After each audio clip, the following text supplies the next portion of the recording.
E aí, gente, tudo bem? Vamos falar mais um pouquinho sobre natação e atividade física. Hoje eu gostaria de convidá-los para fazer uma reflexão a respeito de um fenômeno que ocorre quando a gente está ensinando os nados para um aluno, né? E eu acho que é um fenômeno muito interessante e que pode interessar tanto para os meus colegas, professores de natação, né? Profissionais de educação física, professores de natação, como para os alunos também. Agora, para falar sobre esse fenômeno, eu tenho que explicar um conceito que eu já trabalhei aqui anteriormente em outros vídeos, que é o conceito de binômio propulsivo.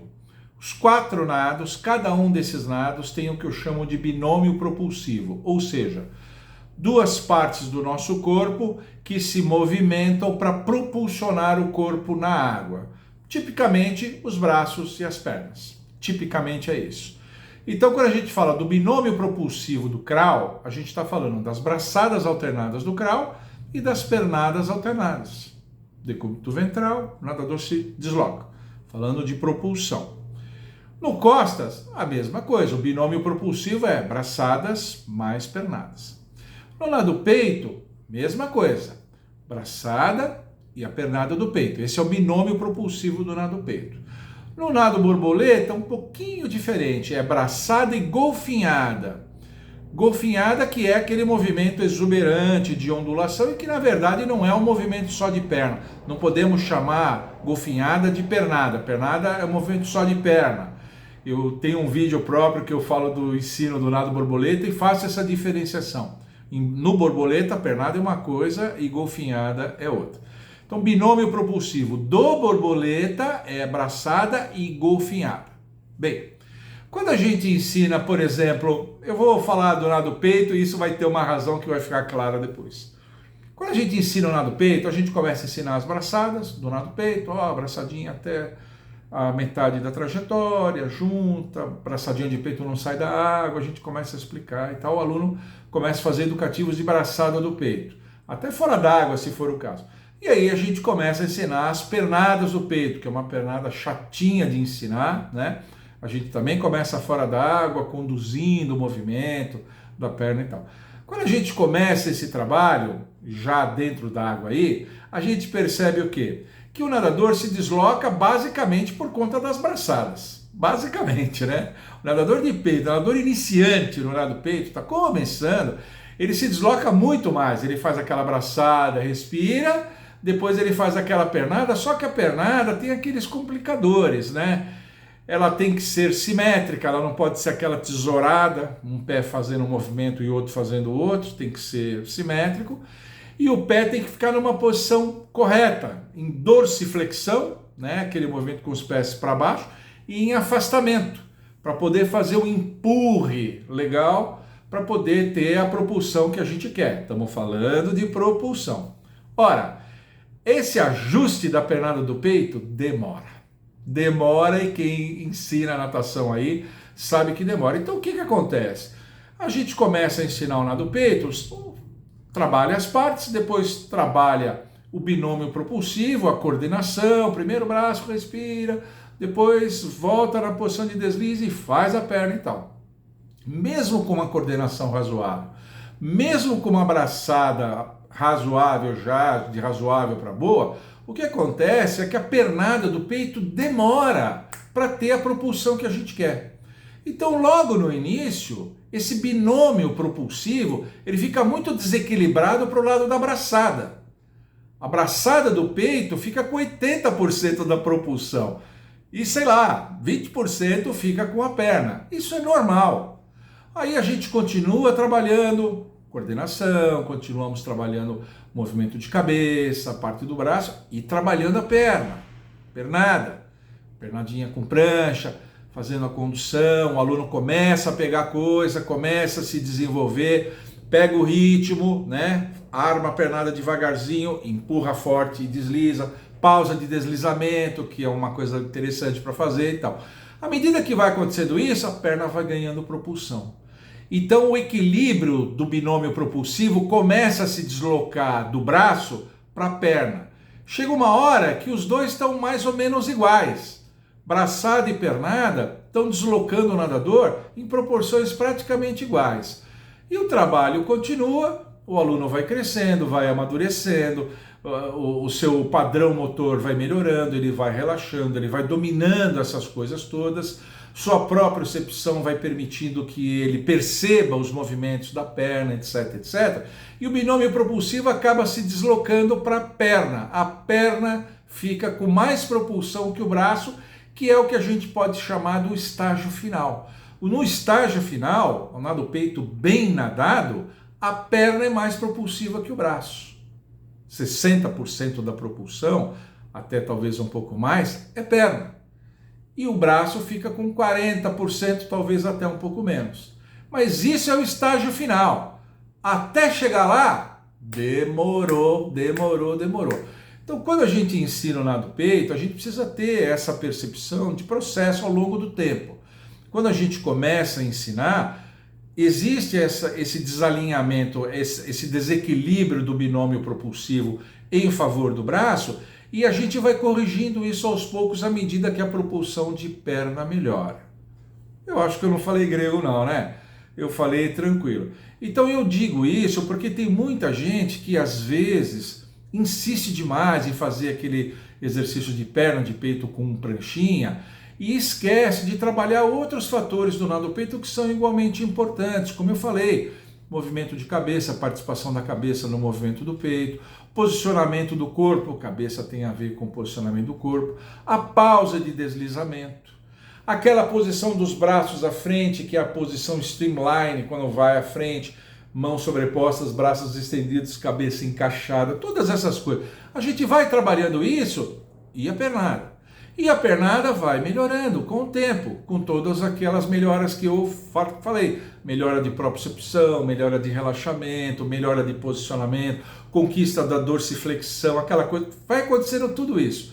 E aí o equilíbrio desse binômio vai se deslocando em direção à perna até chegar no estágio final. Bacana isso, né? Eu acho uma dinâmica linda isso. Eu acho que a gente tem que perceber isso e respeitar. Isso acontece na maior parte. Existem alunos que muito rapidamente conseguem fazer uma pernada propulsiva. Existem, eu já tive casos. Mas são raridades.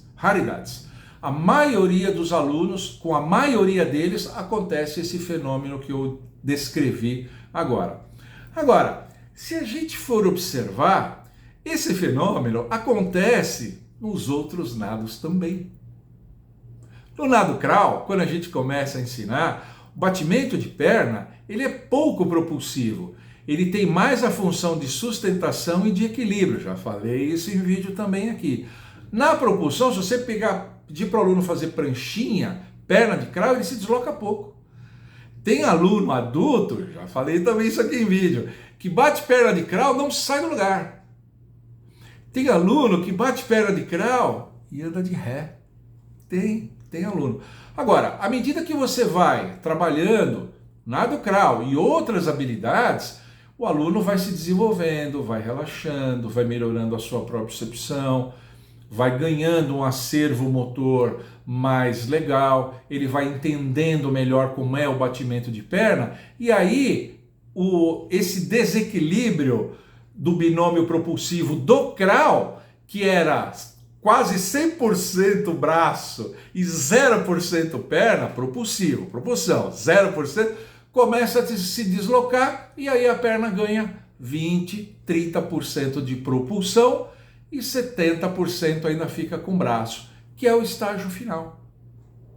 Perceberam? E veja, acontece também com costas. E acontece também com o borboleta. O borboleta, quando a gente ensina, esse movimento de golfinhada, ele não é muito propulsivo. Tem gente que pega a pranchinha, você pede para fazer exercício de golfinhada com pranchinha, né? 2, 3 golfinhadas, respira. 2, 3 golfinhadas, respira. Tem aluno que anda muito pouco. A golfinhada, eu costumo dizer, tem muito mais uma característica coordenativa, né, do que propriamente de propulsão. O borboleta, no começo, também é 95%, 98% braço. Né? E a golfinhada fica lá, ajudando só, ajudando na coordenação, ajudando a um posicionamento melhor do corpo. Ela fica dando umas outras ajudas, não na propulsão. Ela fica fazendo isso. À medida que o borboleta do indivíduo evolui, esse binômio propulsivo vai se estruturando como deve se estruturar, muito semelhante ao do nado crawl. A golfinhada tem até um pouco mais, a golfinhada chega a ter 30, 35, 40% de propulsão e 60% fica com o braço. Então eu estou querendo dizer com tudo isso que o equilíbrio de forças do binômio propulsivo é uma coisa dinâmica ao longo do processo ensino-aprendizagem. Leva tempo para ele se estabelecer, leva meses para ele se estabelecer. E que a gente, principalmente, não deve ficar estancando o processo, falar, como eu já ouvi relatos, né, de professores, eu nunca fiz isso, mas eu já vi relatos de alunos falar, o meu professor já falou que enquanto essa pernada não estiver boa, não vamos seguir à frente. Outro dia passei a aula fazendo perna de peito, sei lá. Não precisa fazer isso, não há necessidade disso. Você pode trabalhar outros aspectos do nado, como eu falei, posicionamento do corpo, equilíbrio lateral, no caso dos nados alternados, crawl e costas, posicionamento do corpo, trabalho de cabeça, respiração, conquista de uma respiração eficiente no nado borboleta, por exemplo. Você pode conquistar outras coisas importantíssimas para o nado, que esse equilíbrio do binômio propulsivo vai se estabelecendo aos pouquinhos, no médio e no longo prazo. Eu arrisco dizer que o equilíbrio final, a configuração final do binômio propulsivo é uma das últimas coisas que fica pronto no aprendizado dos nados. Veja só que coisa, né? E a gente às vezes fica com muita pressa, fica muito exasperado. Quando somos alunos, ficamos desanimados. Eu não consigo sair do lugar, eu bato perna, não saio do lugar e tal, não sei o quê. E o professor às vezes fica nervoso e fala essas coisas, né? Não vamos sair disso enquanto você não fizer isso. Não precisa se exasperar, nem professores e nem alunos. Confie que esse binômio, inicialmente ele se estabelece muito desequilibrado para os braços, porque nós somos muito mais hábeis com as mãos do que com as pernas. Em geral acontece isso. Em geral a gente demora um pouco mais para conseguir um padrão de movimento propulsivo com a parte de baixo das pernas, ou no caso do nado borboleta com o movimento de golfinhada, a gente demora. Confie que esse binômio propulsivo vai se configurar de maneira correta no médio e no longo prazos. Tá bom? O que vocês acharam dessa minha observação? Vocês concordam comigo? Coloca aqui se vocês concordam comigo. Já passaram por isso? Tem alguém aí que faz trabalho de perna de algum lado e não sai do lugar? Quando eu comecei, eu me lembro, quando eu comecei a ensinar peito, eu não saía do lugar. Crawl eu não andava de ré não. Não, eu não andava de ré não. Eu andava devagarinho, eu andava bem devagarinho, eu me lembro disso. Mas eu me lembro que esse desequilíbrio acontecia comigo, acontecia com muita gente, e a gente só vai conquistar uma propulsão decente. Depois disso, o trabalho com nadadeiras ajuda muito, principalmente crawl, costas e bordo. O trabalho com nadadeiras ajuda muito. A gente vai estabelecendo um padrão de movimento e esse binômio propulsivo fica no equilíbrio final que a gente deseja. Já aconteceu com vocês isso? Coloca aqui, conta aqui as suas histórias, tá bom? E você, já tinha ouvido falar nesse conceito de binômio propulsivo? Eu desenvolvo bastante isso. Eu vou contar para vocês, eu nunca li isso em lugar nenhum, é um conceito que eu desenvolvi aqui na USP, nas minhas aulas, ao longo desses 40 anos, e eu acho muito interessante. E eu tenho essa percepção, eu procuro passar para os meus alunos que isso é uma questão de calma, e é uma questão de domínio e amadurecimento motor do aluno. Tá bom? Se você gostou desse vídeo, por favor, curte, compartilhe, comenta, triplo C! Aqui se você não é inscrito ainda. Se você já é inscrito aqui no meu canal, confere a tua inscrição. Eu já comentei, o algoritmo do YouTube derruba inscrições quando você fica muito tempo sem interagir. Então se você está muito tempo sem nenhuma interação aqui no canal, vai lá na home do meu canal, checa se você está inscrito, está como inscrito. Porque às vezes o algoritmo do YouTube, sem mais nem menos, derruba a tua inscrição. E continue mandando para cá as suas sugestões, porque você já sabe, né? Aqui nesse canal, as melhores viram vídeo. Tchau!